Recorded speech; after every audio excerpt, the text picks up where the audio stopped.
मैं और मेरा बचपन का दोस्त मिलकर लॉटरी का टिकट खरीदने के लिए पैसे लगाए थे। किस्मत से 50 लाख रुपए का जैकपॉट लग गया, लेकिन रिजल्ट आने वाली उसी रात उसने मुझे सिर्फ 4 रुपए फेंकर दे दिए। जमीन पर पड़े उन 4 रुपयों को देखकर मैंने बिना कुछ कहे उन्हें उठाया और अपनी जेब में रख लिया। उसे लगा मैं बेवकूफ हूँ। उसे लगा मैं रो रो कर उससे अपना हिस्सा मांगूंगा और हमेशा की तरह उसका गरीब दोस्त बनकर उसके पीछे चलता रहूंगा। लेकिन उसे जरा भी अंदाजा नहीं था कि टिकट का पेमेंट करते समय मैंने चुके से 50 और लॉटरी टिकट खरीद लिए थे और उनमें से एक पर पूरे 2 करोड़ 50 लाख रुपए का जैकपॉट लग चुका था। 3 मिनट पहले इसी लॉटरी शॉप में वही नंबर उसने दीवार के कोने में बैठकर फटे हुए अखबार पर लगभग 3 घंटे तक हिसाब लगाकर लिखे थे। पेमेंट के समय उसने कहा कि उसकी वीचैट पेमेंट लिमिट खत्म हो गई है, इसलिए मुझे QR कोड स्कैन करके पैसे देने होंगे। उस समय मैं हंसते हुए बोला था, अगर जैकपॉट लग गया तो आधा आधा बांटेंगे। उसने कहा, यह भी कोई पूछने की बात है, अच्छे भाई हमेशा बराबर बांटे हैं। लेकिन रिजल्ट आने के बाद 6 रेड बॉल्स और एक ब्लू बॉल बिल्कुल टीवी स्क्रीन पर दिख रहे नंबरों से मैच कर गए और 50 लाख रुपए का फर्स्ट प्राइज निकल आया। तब उसने कहा कि 50 लाख में से मुझे सिर्फ 4 रुपए मिलेंगे, जबकि बाकी 89,999 रुपए वह खुद रखेगा। यही था उसका बराबर बांटना। मैं मुस्कुराते हुए काउंटर तक गया और जमीन पर पड़े चारों सिक्के एक एक करके उठाने लगा। शायद वो शियोंग को उम्मीद नहीं थी कि मैं इतनी आसानी से मान जाऊंगा। उसने कहा, गुलांग, गलत मत समझना, किस्मत मेरी थी और दिमाग भी मेरा था। तुम्हारे पास इतने पैसे रहेंगे भी नहीं। ये 4 रुपए रखो, जाकर कोक पी लेना। इसे एक सीख समझो, आगे से आसमान से दौलत गिरने के सपने मत देखा करो। उसकी आवाज बिल्कुल ऐसी थी जैसे वह मुझ पर एहसान कर रहा हो। उसने सिर्फ मेरा हिस्सा ही नहीं निकला, बल्कि मॉरल हाई ग्राउंड लेकर मुझे नीचा दिखाने की भी कोशिश की। मैंने उसकी तरफ दोबारा देखा तक नहीं और लॉटरी शॉप से बाहर निकल आया। मैं न झगड़ा कर रहा था न शोर मचा रहा था। ऐसा इसलिए नहीं कि मैं बहुत बड़ा दिल वाला था या डरपोक था, बल्कि इसलिए क्योंकि टिकट सेल बंद होने से आखिरी 30 सेकंड पहले जब वो शियोंग सबसे आगे जाकर टीवी पर लाइव रिजल्ट देखने में लगा था, उसी समय उन नंबरों को देखकर मेरे मन में अचानक एक बहुत तेज इंट्यूशन आया। मैं काउंटर पर ही रुका रहा, जेब से 100 रुपए का नोट निकाला और कांच पर रख दिया। उसे बिल्कुल पता नहीं चला कि पेमेंट करते समय मैंने चुके से 50 और लॉटरी टिकट्स खरीद लिए थे और उन्हीं में से एक पर पूरे 2 करोड़ 50 लाख रुपए का जैकपॉट लग गया। इस वक्त वह विनिंग टिकट मेरी बनियान की अंदर वाली जेब में सुरक्षित रखा हुआ था। कपड़े से हल्की हल्की रगड़ खाते हुए भी मुझे ऐसा महसूस हो रहा था मानो 2 करोड़ 50 लाख रुपए का पूरा वजन मेरी छाती पर रखा हो। तभी मेरा फोन बजा। मकान मालिक चिल्लाया, गुलांग, किराया देने का समय निकल गया है। अगर अब भी किराया नहीं दिया तो तुरंत कमरा खाली कर देना। मैं और वो शियोंग 40 स्क्वायर मीटर से भी छोटे, पुराने और टूटे फूटे किराए के कमरे में साथ रहते थे। हर महीने हम दोनों 800 रुपए किराया देते थे। मैंने पीछे मुड़कर लॉटरी शॉप के गंदे कांच वाले दरवाजे से अंदर देखा। वो शियोंग के चारों तरफ तमाशा देखने वाले और उससे जलने वाले लोगों की भीड़ लगी हुई थी। उसे लग रहा था कि उसने अपनी किस्मत बदल दी है। उसे लग रहा था कि अब वह ऊंचे क्लास में पहुंच गया है। मैं मन ही मन ठंडी हंसी हंसा। वो शियोंग, तुम्हें लगता है मैं बेवकूफ हूँ? तुम्हें लगता है कि टैक्स कटने के बाद बचने वाले कुछ लाख रुपयों के लिए मैं तुमसे लड़ूंगा, कोर्ट जाऊंगा? इंतजार करो, इन 50 लाख रुपयों को आराम से खर्च करना। जब ये सब खत्म हो जाएंगे तब तुम्हें समझ आएगा कि असली जमीन आसमान का फर्क किसे कहते हैं। मैं उस घुटन भरे किराए के कमरे में वापस नहीं गया। मुझे डर था कि अगर वहां जाकर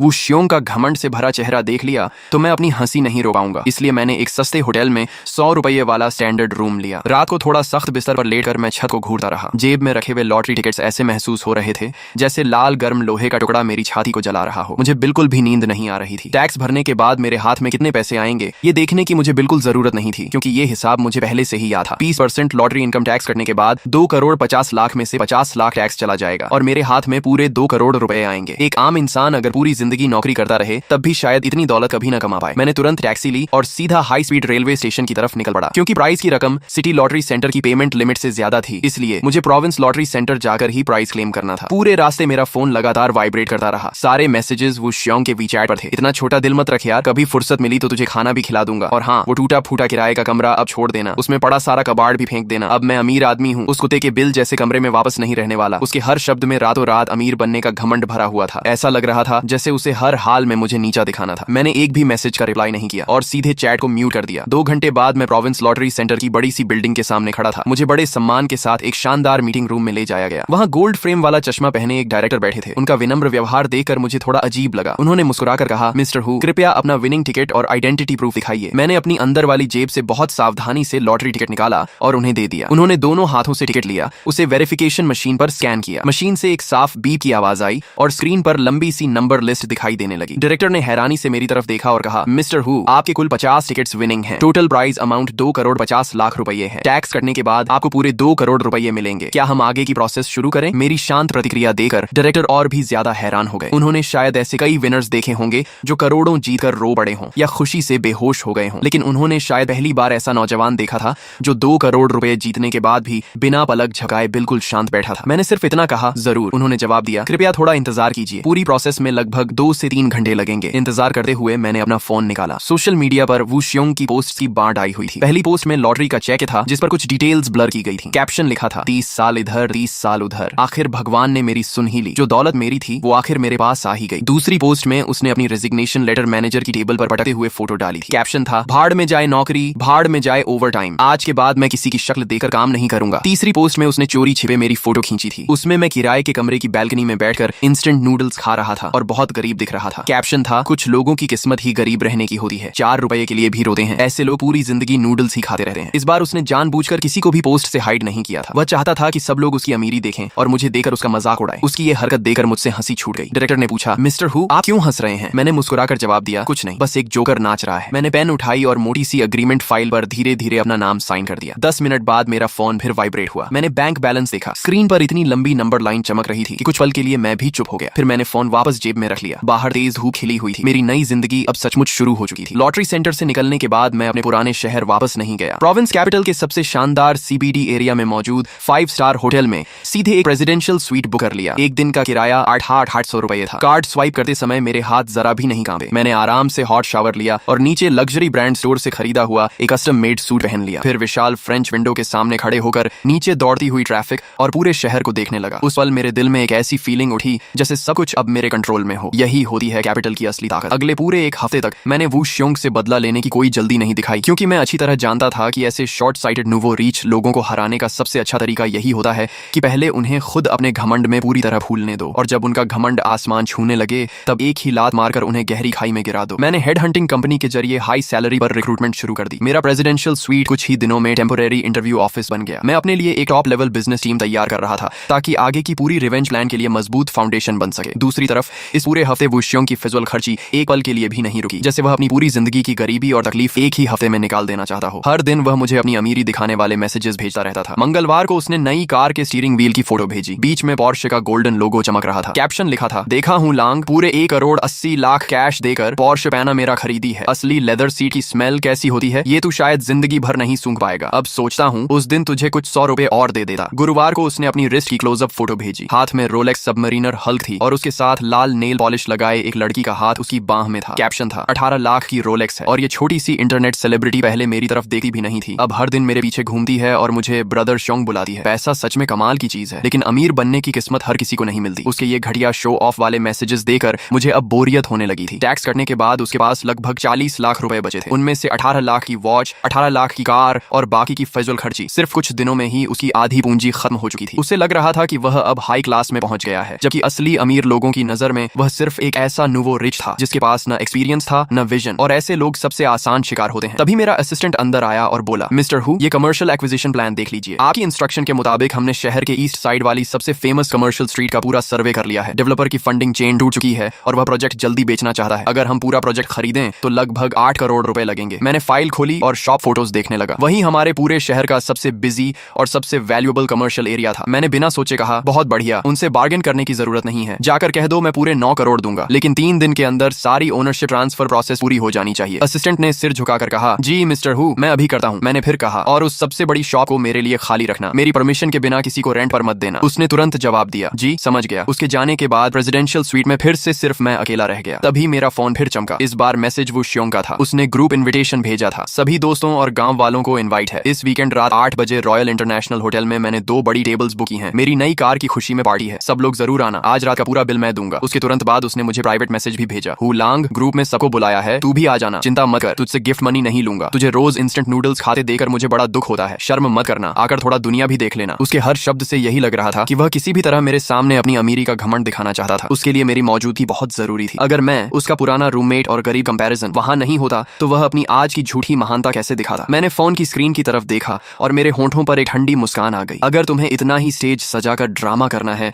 तो ठीक है, मैं भी आ जाता हूँ और साथ ही तुम्हें दिखा दूंगा कि असली दुनिया कैसी होती है। वीकेंड की रात ठीक 8 बजे मैंने एम्परर हॉल के प्राइवेट रूम का भारी दरवाजा धक्का देकर खोला। विशाल क्रिस्टल शैंडलियर के नीचे 20 लोगों के बैठने लायक एक बड़ी राउंड टेबल लगी हुई थी। वहां हमारे गांव के वही लोग बैठे थे जो पहले फैक्ट्री और कंस्ट्रक्शन साइट पर मजदूरी किया करते थे। वू श्योंग सबसे बीच वाली मेन सीट यानी बिल्कुल सी पोजीशन पर बैठा था। उसके साथ एक ज्यादा मेकअप किए हुए औरत चिपक कर बैठी थी, वही गोल्ड डिगर लड़की लियू रुएन जिसकी फोटोज वह सोशल मीडिया पर डाल रहा था। मुझे देखते ही वू श्योंग जोर से हंसा और बोला अरे वाह, जिसका नाम लो वही हाजिर। देखो भाई लोग, ये है हमारा महान हु लांग, सिर्फ 4 रुपए लगाकर मुझसे 25 लाख रुपए मांगने वाला मेरा सबसे अच्छा दोस्त। अरे हु लांग, ये सूट कहाँ से रेंट पर लिया, बड़ा फिट बैठ रहा रहा है, एक दिन का 200 रुपए तो लगा ही होगा। उसकी बात खत्म होते ही पूरा प्राइवेट रूम ढाकों से गूंज उठा। वहां बैठे ज्यादातर लोग भी कभी गरीब थे, लेकिन अब वो श्योंग की अचानक आई दौलत देकर बिना सोचे समझे उसी के पक्ष में खड़े हो गए थे। कोई बोला, यार उस दिन सच में तूने गलत किया था, नंबर तो ब्रदर श्योंग ने निकाले थे, फिर तू किस बात का हिस्सा मांग रहा था? दूसरा हंसकर बोला, बिल्कुल, आज ब्रदर श्योंग सिर्फ एक टेबल पर ही दसियों हजार रुपए खर्च कर रहा है, जल्दी जा उसे एक ड्रिंक पिला और माफी मांग। मैंने शांत आवाज में कहा, ड्रिंक रहने दो, मैं आज सिर्फ खाना खाने आया हूँ। मेरी बात सुनते ही वू श्योंग का चेहरा उतर गया। उसे मेरी बिना डरे बिना झुके बात करने की आदत बिल्कुल पसंद नहीं आई। उसने ठंडी हंसी के साथ कहा, अच्छा अभी भी तेरे अंदर ईगो बचा हुआ है। फिर उसने वेटर को आवाज लगाई, सबसे महंगे डिशेस लाओ, Australian lobster, king crab, shark fin, abalone, जो सबसे एक्सपेंसिव है सब टेबल पर होना चाहिए। आज हमारे गरीब दोस्त की आंखें खोल देते हैं। कुछ ही देर में पूरा टेबल महंगे खाने से भर गया। वू श्योंग पूरे समय अपनी पोर्श खरीदने की कहानी बढ़ा चढ़ाकर सुनाता रहा। फिर बताने लगा कि पिछली रात उसने नाइट क्लब में एक ही रात में 30,000 रुपए उड़ा दिए। उसकी बातें सुनकर गांव वालों की आंखों में लालच साफ दिखाई देने लगा। सब लोग बारी बारी से ग्लास उठाकर उसके पास जाते, उसे टोस्ट करते और बड़े प्यार से ब्रदर श्योंग कहकर बुलाते। 3 राउंड ड्रिंक्स होने के बाद उसका घमंड पूरी तरह आसमान पर पहुंच चुका था। उसने लियू रुयेन की कमर में हाथ डाला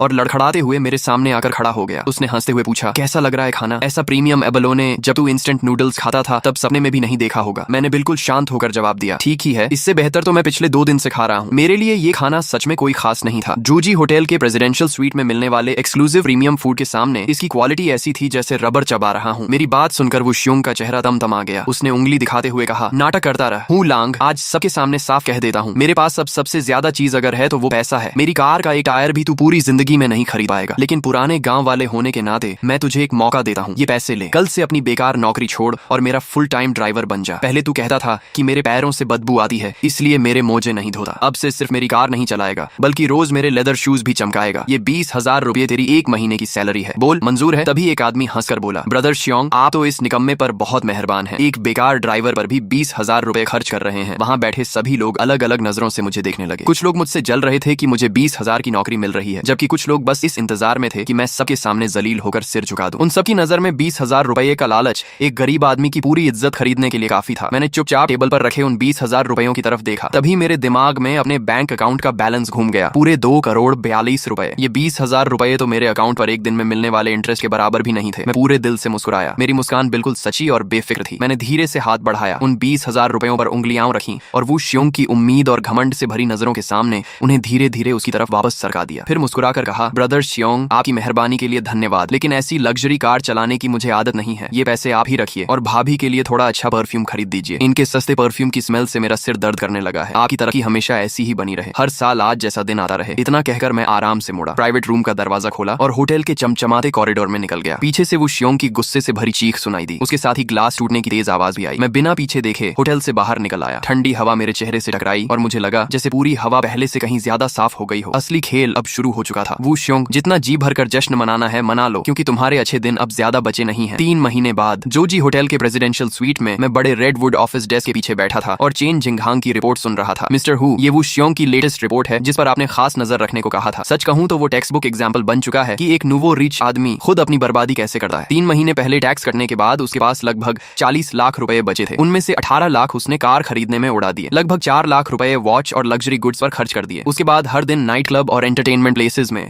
खुद को बड़ा बॉस दिखाने के लिए हजारों लाखों रुपए उड़ाता रहा। इतना ही नहीं, गांव वालों के सामने रौब जमाने के लिए जिसे भी पैसे चाहिए होते उसे उधार दे देता था। लेकिन जिन लोगों को वह अपना भाई समझता था उनमें से किसी ने भी पैसे लौटाने का इरादा नहीं रखा। बैंक के अंदर हमारे कॉन्टेक्ट से मिली जानकारी के मुताबिक इस समय उसके अकाउंट में 15 लाख रुपए भी नहीं बचे हैं। मैंने हल्की मुस्कान के साथ पूछा, पैसा इतनी जल्दी खत्म होने लगा, अब घबराना शुरू कर दिया होगा? चेन जिंगहांग ने सिर हिलाकर कहा, जी बहुत ज्यादा। अब भी वो स्पोर्ट्स कार चलाता है, साथ में जवान लड़की रखता है और हर महीने कम से कम 10 लाख रुपए का फिक्स्ड एक्सपेंस है। अगर यही हाल रहा तो अगले स्प्रिंग तक पूरी तरह दिवालिया हो जाएगा। इसलिए अब वो बिजनेस शुरू करके पैसे से और पैसा कमाना चाहता है ताकि बड़े बॉस वाली अपनी इमेज बचा सके। मैंने पूछा, क्या बिजनेस? उसने जवाब दिया, रेस्टोरेंट। उसने ईस्ट साइड की शिनहुई कमर्शियल स्ट्रीट पर 3 मंजिला शॉप पसंद की है। उसका प्लान है कि वहाँ शहर का सबसे luxury sea food private restaurant खोले। और मजे की बात यह है कि वही शॉप है जिसे आपने 3 महीने पहले हर हाल में खाली रखने का ऑर्डर दिया था। मैंने पूछा, कॉन्ट्रैक्ट साइन किया? उसने कहा, अभी नहीं, लेकिन पूरी कमर्शियल स्ट्रीट की एक्विजिशन आज दोपहर पूरी हो गई है। सारी लीगल प्रोसेस खत्म हो चुकी है। मैंने शांत आवाज में कहा, याद रखना आगे से प्रॉपर्टी मैनेजर ही उससे डील करेगा। किसी भी हाल में उसे पता नहीं चलना चाहिए कि इस इन्वेस्टमेंट कंपनी का असली मालिक मैं हूँ। जी मिस्टर हूँ। उसी समय शहर के दूसरे कोने में एक हाई एंड कॉफी शॉप के अंदर वो श्योंग कैलकुलेटर लेकर पसीना पसीना होकर हिसाब लगा रहा था। उसके सामने बैठी लियू रुयेन अपने नए मैनिक्योर को देखते हुए ऊब चुकी थी। उसने चिढ़कर कहा, ब्रदर श्योंग आखिर तुम करना क्या चाहते हो? सिर्फ शॉप का 1 साल का रेंट ही 80 लाख रुपए है। ऊपर से एडवांस डिपॉजिट मिलाकर शुरुआत में ही 1 करोड़ से ज्यादा देना पड़ेगा। पड़ेगा। वू श्योंग गुस्से से चिल्लाया, तुम औरतों को क्या समझ आता है, तुम्हारी सोच बहुत छोटी है। लेकिन उसके चेहरे पर छिपी घबराहट साफ दिखाई दे रही थी, क्योंकि उसे खुद पता था कि उसके अकाउंट में अब 15 लाख रुपए भी नहीं बचे थे। अगर रेंट भर देता तो अच्छी क्वालिटी की टाइल्स खरीदने के पैसे भी नहीं बचे। लेकिन अब पीछे हटना उसके बस की बात नहीं थी। पिछली रात ही उसने गांव वालों के ग्रुप में बड़े बड़े रेड एनवेलोप्स भेजकर ऐलान किया था कि अब वो हाई एंड रेस्टोरेंट इंडस्ट्री में उतरने वाला है और पूरे शहर का सबसे लग्जरी सी फूड रेस्टोरेंट खोलेगा। सब लोग उसे चेयरमैन चोंग कहकर तारीफ कर रहे थे। अगर अब वह पीछे हटा तो उसका खोखला घमंड पूरी तरह टूट जाता। उसने दांत भींचकर कहा, ये पूरे शहर की सबसे प्राइम लोकेशन है। एक बार रेस्टोरेंट चल पड़ा तो रोज का टर्नओवर लाखों में होगा। एक महीने में कॉस्ट निकल आएगी। पैसे की मेरे पास कोई कमी नहीं। डेकोरेशन चाहिए ना, सबसे महंगी डेकोरेशन होगी। पूरे रेस्टोरेंट को गोल्ड स्टाइल में सजाओ, सारे पिलर्स गोल्डन कर दो, सबसे बड़े क्रिस्टल शैंडलियर्स लगाओ। जो भी अंदर आए पहली नजर में समझ जाए कि मालिक बहुत अमीर है। लियू रुएन ने उसकी बात सुनकर बस आंखें घुमाई और चुप हो गई। अगले दिन सुबह वू श्योंग बैंक कार्ड लेकर पूरे घमंड के साथ शिनहुई कमर्शियल स्ट्रीट के प्रॉपर्टी मैनेजमेंट ऑफिस पहुंचा। उसने बिना सोचे रेंटल कॉन्ट्रैक्ट पर साइन कर दिए। पीओएस मशीन की बी के साथ 1 करोड़ से ज्यादा रुपए सीधे मेरी कमर्शियल रियल एस्टेट कंपनी के अकाउंट में ट्रांसफर हो गए। कार्ड में सिर्फ लगभग 3 लाख रुपए बचे देकर उसका दिल एक पल के लिए कांप गया। लेकिन जब वह ऑफिस से बाहर निकला, अपनी नई विशाल शॉप और ग्लास डोर में खड़ी अपनी पोर्शे की रिफ्लेक्शन देखी तो उसे फिर लगा कि सब सही चल रहा है। उसे क्या पता था कि उसके सिर के ऊपर लगे सीसीटीवी कैमरा के पीछे से मैं प्रेसिडेंशियल स्वीट में बैठा रेड वाइन पीते हुए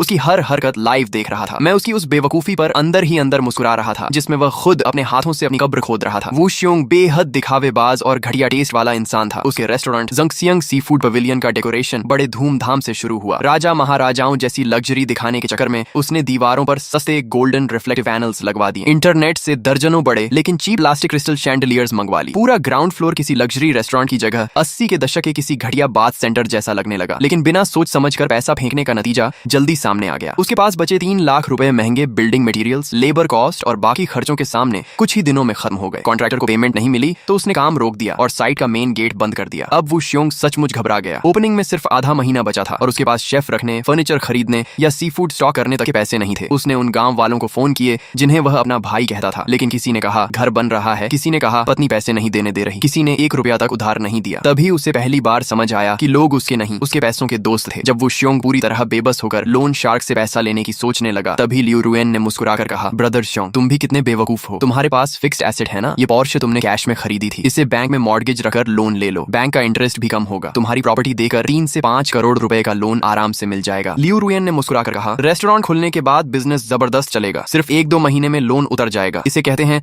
बैंक के पैसों से अपना प्रॉफिट कमाना। उसकी बात सुनते ही वो श्योंग की आंखें चमक उठी। उसने उत्साहित होकर कहा, इतना शानदार आइडिया मेरे दिमाग में पहले क्यों नहीं आया। 1 हफ्ते बाद वो श्योंग शहर की एक कमर्शियल बैंक के लोन डिपार्टमेंट में बैठा था। उसने बिना किसी हिचकिचाहट के मोटे मॉर्गेज अग्रीमेंट पर अपना लाल थंब इंप्रेशन लगा दिया। अपनी पोर्शे पनामेरा और गांव वाले घर को मॉर्गेज रखने के बाद बैंक ने उसकी प्रॉपर्टी की वैल्यूएशन करके उसे पूरे 3 करोड़ रुपए का लोन मंजूर कर दिया। जैसे ही उसके फोन पर 3 करोड़ रुपए अकाउंट में आने का मैसेज आया, उसे लगा कि उसका आत्मविश्वास फिर से लौट आया है। उसने तुरंत डेकोरेशन का बाकी पेमेंट कर दिया, फिर इंटरनेट पर भारी भरकम एडवर्टाइजमेंट चलवाए। ओपनिंग के लिए उसने दर्जनों खूबसूरत होस्टेसेस हायर की और पूरे शहर में ऐलान कर दिया कि उसका रेस्टोरेंट शहर का सबसे लग्जरी सी फूड रेस्टोरेंट बनने वाला है। यहाँ तक कि उसने मुझे भी मैसेज भेजा, हू लांग, कल दोपहर 12 बजे ईस्ट सिटी की शिनहुई कमर्शियल स्ट्रीट पर मेरा जुंगसियांग sea food pavilion grand opening कर रहा है। मत कहना कि मैंने तेरा ख्याल नहीं रखा, आ जाना, तुझे शार्क फिन सूप का एक बोल फ्री में पिलाऊंगा ताकि जिंदगी में पहली बार उसका स्वाद चख सके। उसी समय मैं रोल्स रॉयस की पिछली सीट पर बैठा अपनी रियल एस्टेट कंपनी के हेड ऑफिस की तरफ जा रहा था। कार धीरे धीरे बाओफू टावर के सामने आकर रुकी। चेन जिंगहांग पहले से ही कंपनी के कई सीनियर एग्जीक्यूटिव्स के साथ रेड कार्पेट के दोनों तरफ मेरा इंतजार कर रहा था। मुझे देखते ही उसने आदर से कहा, मिस्टर हु, शिनहुई कमर्शियल स्ट्रीट की सारी प्रॉपर्टी ट्रांसफर प्रोसेस पूरी हो चुकी है। आज से उस पूरी स्ट्रीट की हर ईंट, हर दुकान और हर इंच जमीन कानूनी तौर पर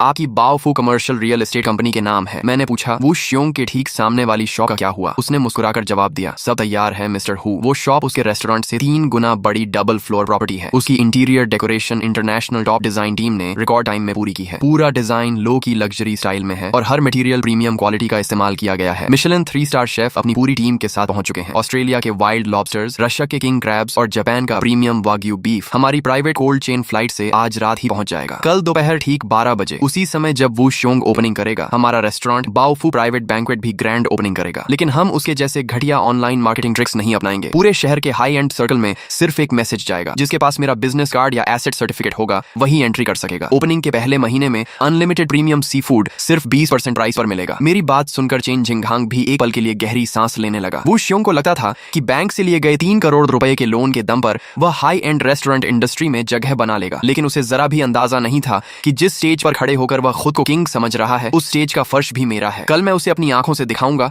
कि उसका लोन और घमंड पर टिका हुआ अमीरी का सपना कैसे पल भर में चकनाचूर होता है और एब्सोल्यूट स्ट्रेंथ के सामने कैसे धीरे धीरे धूल बनकर बिखर जाता है। 8 अगस्त शिनहुई कमर्शियल स्ट्रीट का सेंट्रल प्लाजा ढोल नगाड़ों की गूंज से भर चुका था। वू श्योंग ने अपने रेस्टोरेंट का नाम रखा था जुंगसियांग दिंगजुन सी फूड पवेलियन। इस ओपनिंग के लिए उसने उधार लेकर जुटाया हुआ हर पैसा झोंक दिया था। एंट्रेंस के बाहर पूरे 50 मीटर लंबा रेड कारपेट बिछा था। दोनों तरफ लाल छिपाव पहने लंबी होस्टेसेस ठंडी हवा में कांप रही थीं, लेकिन फिर भी मजबूरी में मुस्कुराए जा रही थीं। लियू रुएन ने उत्साहित होकर कहा, ब्रदर श्योंग, आज तो कमाल हो गया। देखो, शहर के इतने बड़े बड़े बिजनेसमैन भी आ गए हैं। वू श्योंग ने घमंड से सीना चौड़ा करते हुए कहा, जरूर आएंगे, अब मेरी स्टेटस ही ऐसी है। आज अगर ओपनिंग हिट हो गई तो आगे से ये रेस्टोरेंट पूरे शहर के अमीर लोगों का फिक्स्ड डाइनिंग स्पॉट बन जाएगा। वह ग्लास डोर के पीछे खड़ा था और उसकी आंखों में सिर्फ ऐसा ही पैसा घूम रहा था। उसे लग रहा था कि कुछ ही देर में कस्टमर्स की लंबी लाइन उसके रेस्टोरेंट में घुसेगी और नोटों की बारिश होने लगेगी। तभी वह अपने स्टाफ को 68,000 रुपए वाली स्पेशल फायर क्रैकर चेन जलाने का ऑर्डर देने ही वाला था कि ठीक सामने सिर्फ 12 मीटर चौड़ी सड़क के उस पार पिछले आधे महीने से काले कपड़े से ढकी हुई 3 मंजिला विशाल बिल्डिंग में अचानक हलचल शुरू हो गई। वहां न ढोल बज रहे थे, न कोई सस्ता दिखावा था, न लाल सजावट। फिर भी पूरा माहौल अचानक बदलने लगा। काले कारपेट या भड़कीली सजावट की जगह कुछ धीमी लेकिन गरिमामयी कैनन सल्यूट की आवाजें गूंजी। उसी के साथ उस विशाल काले पर्दे ने रेशम की तरह धीरे धीरे नीचे गिरना शुरू किया। सामने की पूरी बिल्डिंग सबके सामने आ गई। वू श्योंग के चेहरे की मुस्कान उसी पल जम गई। उसके दिल में अचानक एक बेहद अशुभ एहसास उठा। ये रेस्टोरेंट सामने का खुल गया। तभी कमर्शियल स्ट्रीट के एंट्रेंस से लग्जरी कार्स का एक लंबा कन्वॉय अंदर आया। वहां एक भी कार ऐसी नहीं थी जिसकी कीमत 30 लाख रुपए से कम हो। सारी कार्स बिल्कुल शांत तरीके से बाओफू प्राइवेट बैंक्वेट के सामने आकर रुक गईं। उनमें से सूट पहने हुए शहर के बड़े बड़े बिजनेस टाइकून्स उतरे,